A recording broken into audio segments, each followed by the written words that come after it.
Par une belle journée ensoleillée, Kirby vaque à ses occupations comme à l'habitude, profitant de la vie. Quand tout à coup, venu d'une autre dimension, une force machiavélique vole à toutes les couleurs de Dreamland. S'échappant de cette même dimension, un pinceau arc-en-ciel magique redonne les couleurs à Kirby et Waddle Dee. Le constat est clair, il faut vaincre cette force ténébreuse pour ramener toutes les couleurs à l'univers. C'est ainsi que Kirby and the Rainbow Curse propose cette nouvelle aventure aux joueurs.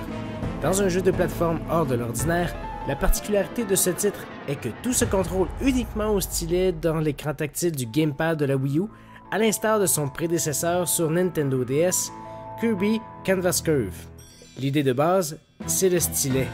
On l'utilise pour tracer des lignes de couleur arc-en-ciel pour déplacer Kirby à travers les niveaux. On peut aussi les utiliser pour bloquer des éléments de l'environnement, attraper des étoiles et faire rouler Kirby dans tous les sens. Le stylet sert aussi évidemment à une foule d'autres choses. Une fois que vous aurez amassé 100 étoiles, Kirby scintillera et vous pourrez lancer une attaque spéciale plus puissante qui lui permettra de détruire les murs de briques ou des ennemis plus coriaces. L'utilisation n'est pas la seule particularité de Kirby and the Rainbow Curse. Qui dit Kirby parle aussi de pouvoirs spéciaux empruntés et c'est évidemment le cas de cette itération. Toutefois, Kirby n'a pas son pouvoir habituel d'avaler ses ennemis pour copier leurs capacités. Cette fois, c'est le personnage du pinceau arc-en-ciel qui, de temps à autre, sera présent dans un niveau pour redessiner Kirby dans une forme particulière. Par contre, ces moments sont totalement scénarisés et il est impossible d'incarner une forme sous notre commandement. En tank, Kirby peut lancer des projectiles sur les ennemis pour détruire tout sur son passage. Son attaque spéciale est d'ailleurs plus que puissante en lançant un super projectile qui détruit à peu près n'importe quoi. En sous-marin, vous devrez utiliser votre trait arc-en-ciel pour rediriger les projectiles de Kirby sur tous les ennemis. En fusée, Kirby suivra les mouvements de votre trait arc-en-ciel et son attaque spéciale le transformera littéralement en Bullet Bill. Pour les initiés, vous comprendrez. Visuellement, Kirby and the Rainbow Curse est parfait. Même après quelques heures, je ne vois pas de raison particulière pourquoi Nintendo aurait créé l'univers de Kirby en pâte à modeler, mais c'est tellement réussi. Je n'arrive toujours pas à décrire comment l'univers est sublime. On y croit. On veut jouer avec lui. J'ai le goût d'acheter de la pâte à modeler rose et de faire des personnages de Kirby toute la journée avec les enfants. Rien de moins. Il est adorable.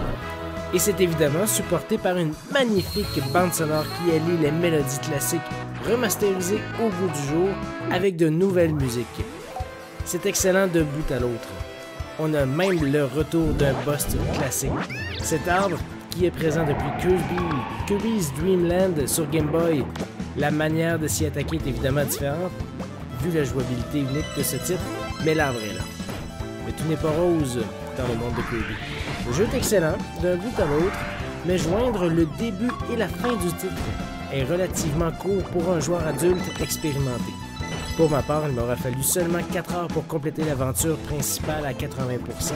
J'estime que de trouver tous les coffres restants du titre me prendra le double du temps, soit environ 8 heures.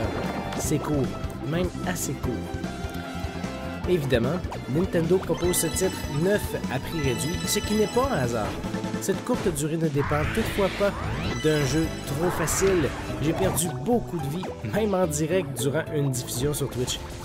Mais je pense que ce titre vise clairement un public plus jeune. Je me suis donc amusé avec mes enfants en mode coopératif où les joueurs supplémentaires peuvent apparaître ou quitter une partie sans interruption. Ça, c'est super. Ma fille de 7 ans aux commandes de Kirby, c'est plutôt seulement 5% du jeu qui aurait été complété en presque 5 heures de jeu, histoire de remettre les choses en perspective. Le jeu coop est évidemment une force de Kirby and the Rainbow Curse. Comme je disais à l'instant, les joueurs supplémentaires peuvent joindre ou quitter une partie sans interruption. Les joueurs supplémentaires, jusqu'à 4 joueurs en tout, peuvent utiliser une Wiimote ou le Wii U Pro Controller pour prendre contrôle d'un Waddle Dee. Incarnant ce personnage, ils pourront voler temporairement et frapper les ennemis et les objets avec une lance. Ils pourront aussi porter Kirby sur leurs épaules pour le lancer avec puissance. Le jeu coopératif ne comporte aucune facette compétitive. Tout ce qui est amassé va au groupe. Vive la coopération, surtout avec les enfants. Alors voilà, il est un peu difficile de juger Kirby. D'un côté, le titre est court, très court, environ 4 ou 5 heures de jeu, pour un joueur adulte expérimenté. C'est peu. Évidemment, Nintendo offre aussi ce jeu à prix réduit, ce qui rend cette situation bien plus acceptable. Mais c'est surtout avec les enfants que ce titre prend son sens. Sans être difficile, le titre n'est pas très facile malgré son look très adorable et surtout pour les enfants. Il faudra une bonne dextérité pour bien traverser les niveaux. C'est pourquoi ce titre prend tout son sens lorsqu'on y joue avec eux. Pour être honnête, c'est le jeu le plus populaire dans la maisonnée depuis que j'y joue. On me le demande constamment. Vous savez ce qu'on dit? La vérité sort de la bouche des enfants. Ma note, 8 sur 10.